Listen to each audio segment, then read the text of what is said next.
Welcome to today's Research Business Daily Report, where we have more sad news about the passing of a major research giant.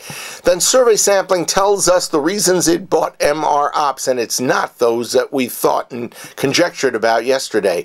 And Forrester Research's universal advice for CMOs is out, and it emphasizes research. We'll share it with you.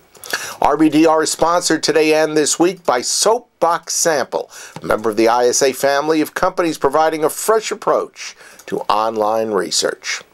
Simon Chadwick passed on the very sad news of the passing of his CamBR co-founder, Jay Wilson. Jay was 77. Now, if you've been part of the research industry for a couple of decades or more, you'll remember Jay as chairman and CEO of Roper Starch, and also for his great efforts on behalf of Casro and Seymour. But there is the memorable personal side of Jay Wilson that I want to touch on today.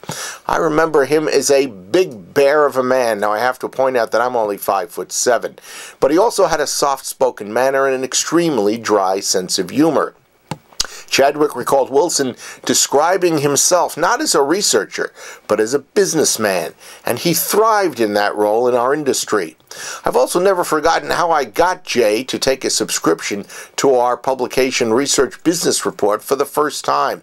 It happened in our second year of operation in 1996. It was a time when we were mailing issues of the newsletter to important industry figures several months in a row in order to establish the newsletter's presence. Well, Jay Wilson was a major research executive, and at a Casro conference in the middle of that year, I asked him why he had not yet become a subscriber.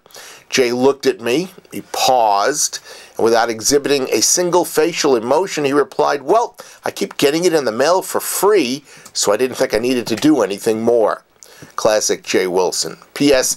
That day he became a paid subscriber and remained one for the next 14 years. Rest in peace, Jay.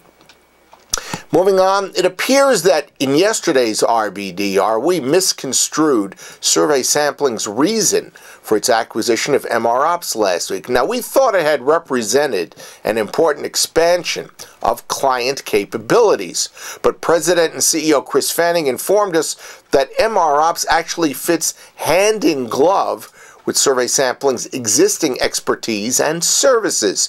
And these, he confided in me, go beyond on- and offline sampling that we are all very familiar with. Quoting Chris, "We're increasingly a technology-oriented company." And in his 3 years at the helm, Fanning says he listened to client requests to build support mechanisms around the base sampling business. Quoting him again, "Clients came to us in a trickle at first. They asked us for additional research science capabilities, everything from constructing surveys, programming, hosting, and fielding, all of which we can do very well. Then that drip turned into a flow that required staffing up." So, MROps complements and supplements Survey Sampling's underpublicized growth in questionnaire formation through fielding. And it also adds low-incidence survey capabilities and complicated programming support. In addition, it bolsters Survey Sampling's expansion into another area that has not been talked about much, and that's B2B. Next, Lindsay Rothfeld on Mashable.com provided Forrester Research VP and Principal Analyst Sheryl Pattek a platform to lay out her ongoing message for CMOs, whom she is tasked in her job to advise.